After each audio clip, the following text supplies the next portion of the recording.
Assalamualaikum warahmatullahi wabarakatuh.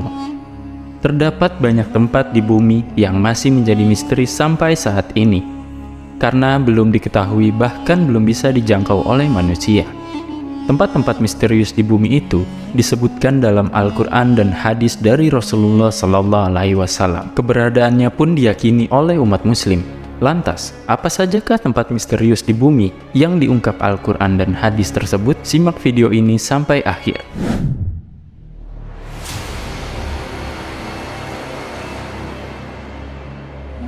Bumi memiliki luas sekitar 500 juta kilometer persegi, dengan 30% daratan dan 70% lautan. Itu artinya, luas daratan hanya sekitar 149 juta kilometer persegi. Berdasarkan analisis dengan menggunakan satelit dari data yang diberikan FAO Global Land Cover Share Database, jumlah daratan yang telah dimanipulasi manusia hanya sekitar 900.000 km persegi. Tidak heran, masih banyak tempat di muka bumi ini yang belum terjamah dan keberadaannya pun belum terungkap. Sahabatku sekalian, pada video kali ini, saya akan coba merangkum 5 tempat-tempat misterius tersebut yang banyak dijelaskan dalam Al-Quran dan hadis. 1. Telaga Ainul Hayat. Menurut beberapa ahli tafsir, Ainul Hayat merupakan air kehidupan yang dapat menjadikan manusia hidup abadi. Sehingga siapapun yang meminum air tersebut maka ia akan hidup selamanya hingga hari kiamat, atau jika ia memohon pada Allah untuk diwafatkan. Kisah tentang Telaga Ainul Hayat tercatat dalam Al-Quran surat Al-Kahfi ayat 83-101. Dalam Al-Quran, telaga ini disebut berada di tempat terbitnya matahari. Dalam artian, tempat tersebut berada di sebelah timur, namun hingga kini belum ada yang dapat menemukan telaga tersebut. Seperti dilansir dari Wikipedia dan berbagai sumber, Ainul Hayat menurut beberapa ahli tafsir merupakan air kehidupan yang bisa memperpanjang usia manusia. Barang siapa yang meminum airnya, walau hanya satu tegukan saja, maka hidupnya akan abadi. Fountain of Youth merupakan mata air keabadian. Siapapun yang meneguknya akan kembali muda. Dialah sumber mata air yang keberadaannya masih misterius. Berdasarkan catatan sejarah, Raja Ferdinand sangat percaya keberadaan mata air keabadian. Apa yang tertulis di kitab dan manuskrip kuno dinilainya tidak mengada-ada. Makanya, dia menunjuk Ponce de Leon melakukan ekspedisi mencari letak Fountain of Youth. Ponce de Leon oleh ahli sejarah diperkirakan lahir pada tahun 1974 Masehi. Pada September 1493, Ponce ikut terlibat dalam ekspedisi yang dilakukan Christopher Columbus. Ekspedisi diikuti oleh 1.200 pelaut, kolonis, dan prajurit. Dalam Islam, Fountain of Youth merupakan Ainul Hayat. Kisah dan legenda ini mencuat setelah salah seorang pengawal terbaik Raja Zulkarnain mencapai mata air itu. Dia mandi dan meminum menggunakan mata air Ainul Hayat. Pengawal Raja Zulkarnain itu bernama Khidir. Dia salah satu nabi yang namanya termaktub di kitab suci umat Islam. Beberapa hikayat menyebutkan kalau Allah Subhanahu wa Ta'ala menciptakan dunia, Dia menurunkan beberapa tetesan air dari surga ke dunia. Salah satu tetesnya kemudian berubah menjadi sang Ainul Hayat atau si mata air keabadian. Tapi, di mana sebenarnya letak Ainul Hayat? Beberapa ulama berpendapat Ainul Hayat yang dijaga Nabi Khidir itu berada di Pulau Bermuda. Hal itu dihubungkan dengan hilangnya kapal atau orang-orang yang melewatinya karena setan banyak yang mengelilingi tempat itu. Tujuannya, mereka hendak merebut Ainul Hayat. 2. Tembok Ya'juj dan Ma'juj. Kisah misteri tembok besi raksasa yang dibuat Raja Zulkarnain itu tak lepas dari keberingasan Ya'juj dan Ma'juj, kaum perusak bumi. Disebutkan dalam Al-Quran surat Al-Kahfi ayat 93-97 bahwa tembok tersebut berada di antara dua gunung. Dikisahkan, Ya'juj dan Ma'juj merupakan manusia yang juga keturunan Nabi Adam alaihissalam. Keberadaan tembok besi yang dibuat Zulkarnain hingga kini juga masih tertutupi tabir. Namun, tak sedikit yang mempercayai lokasi tembok Ya'juj dan Ma'juj di antara Samarkand dan India ini sama seperti yang diungkapkan Abdullah Yusuf Ali dalam tafsir The Holy Quran, yaitu di distrik Hisar, Uzbekistan, 240 km di sebelah tenggara Bukhara. Ada celah sempit di antara gunung-gunung batu. Letaknya di jalur utama antara Turkestan ke India. Tempat itu kini bernama Buzgol Khana. Dalam bahasa Turki, orang Arabnya menyebut dengan nama Bab al-Hadid, sedangkan Persia menyebutnya Dar-i Ahani. Dalam Cina, menamakannya Timenquan, yang semuanya memiliki arti pintu gerbang besi. Menurut Asy-Syaikh Abdurrahman Asyadi, Ya'juj Ma'juj berada di belakang pegunungan Kaukas atau Kaukasus. Memang ada yang berpendapat bahwa pegunungan inilah yang merupakan benteng yang dimaksud. Deretan pegunungan ini memanjang tanpa celah dari Laut Hitam hingga Laut Kaspia sepanjang lebih dari 1.200 km. Kecuali pada bagian kecil dan sempit yang disebut celah Darial terletak di negara Georgia sepanjang kurang lebih 100 meter. Pada bagian celah itulah diduga penghalang dari Yajud dan Majud itu dibangun. Ada juga yang menyatakan keberadaan tembok tersebut telah tenggelam dan sampai saat ini berada di Azerbaijan dan Armenia. Tepatnya di pegunungan yang sangat tinggi serta keras. Ia berdiri tegak seolah-olah diapit oleh dua buah tembok yang sangat tinggi. Tempat itu tercantum pada peta-peta Islam ataupun Rusia, terletak di Republik Georgia. 3. Pulau Socotra. Dajjal adalah makhluk Allah Subhanahu wa Ta'ala yang memiliki kekuatan besar sebagai fitnah di muka bumi. Dajjal akan muncul di akhir zaman.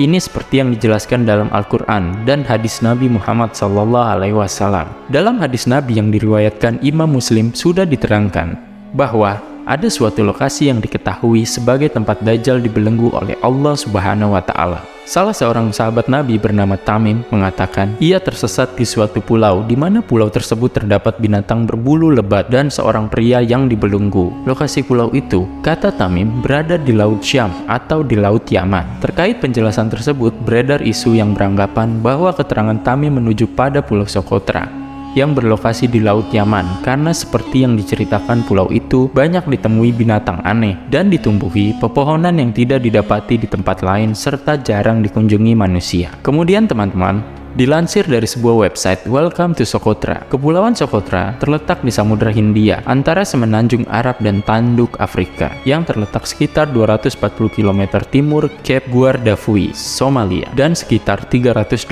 km selatan Ras Fartak, Yaman. 4. Gunung Qaf. Diceritakan ketika Nabi Muhammad SAW pulang dari perjalanan Isra Mi'raj, beliau melihat Gunung Qaf yang mana tampak pemandangan sangat indah sehingga membuat Nabi Muhammad terpesona dengan keindahan tersebut. Akhirnya, Nabi mengajak malaikat Jibril untuk mengunjungi tempat-tempat tersebut. Sayyidina Abdullah bin Salam bertanya kepada Nabi SAW, "Dengan apa bumi ini bisa tenang?" Jawab Rasulullah, "Dengan beberapa gunung." Pertanyaan berikutnya, "Dengan apa gunung-gunung itu dikokohkan?" Jawab Rasulullah, "Dengan Gunung Qaf yang dibuat dari zamrud hijau dan birunya langit." Setelah itu ditanya lagi, "Berapa jarak tingginya dari bumi ke langit dunia?" Jawab Nabi Muhammad, 500 tahun perjalanan. Pertanyaan selanjutnya tentang jarak antara perjalanan kiri dan kanannya atau utara dan selatan dari titik tengah. Jawab Rasulullah, 200 tahun perjalanan. Dan ketika ditanyakan tentang penghuni bumi yang berlapis 7 itu, Nabi SAW menyebutkan penghuni lapisan ke-7 adalah para malaikat, penghuni lapisan ke-6 adalah iblis beserta bala tentaranya, penghuni lapisan ke-5 adalah setan, penghuni lapisan ke-4 adalah ular, penghuni lapisan ke-3 adalah kalajengking, penghuni lapisan ke-2 adalah jin, dan penghuni lapisan pertama adalah manusia.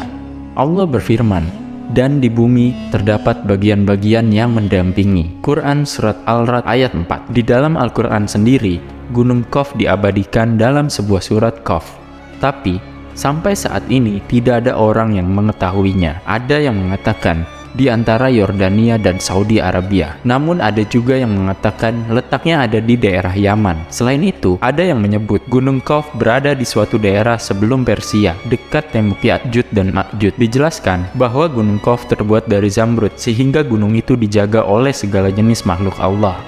Begitu besarnya Gunung Qaf, hingga langit pun bertumpu kepadanya. Dikisahkan juga bahwa Zulkarnain adalah orang yang pernah bertemu dengan Gunung Qaf. Bahkan, ia sempat berdialog dengan Gunung Qaf. Dalam percakapan tersebut, Gunung Qaf menjelaskan tentang kekuasaan Allah yang sangat besar. Di antara gunung itu, terdapat 500 gunung yang seperti es, namun bukan terbuat dari gunung es. Kemudian, terdapat parit yang sangat luas, seperti samudra yang memisahkan antara bumi yang satu dengan bumi lainnya. Mengutip dari Sufi Spot, terjadi dialog antara Nabi Muhammad SAW dengan Ali bin Abi Thalib. Nabi Muhammad menceritakan bahwa dalam perjalanan Isra Mi'raj ia bertemu dengan penduduk Gunung Qaf. Para penghuni Gunung Qaf semuanya laki-laki. Mereka tidak membutuhkan pakaian, namun tetap membutuhkan makanan. Mereka bukan malaikat, namun memiliki ketaatan seperti malaikat. Rasulullah menganjurkan para penghuni Gunung Qaf untuk beriman kepada Allah, lalu mereka menerimanya dan bersyahadat. Kemudian Rasulullah Shallallahu Alaihi Wasallam menunjuk salah seorang pemimpin dalam kelompok mereka. Lalu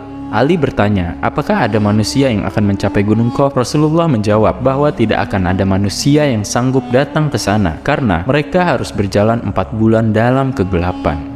5. Kerajaan Sulaiman. Nabi Sulaiman alaihissalam memiliki kerajaan yang sangat besar dan megah.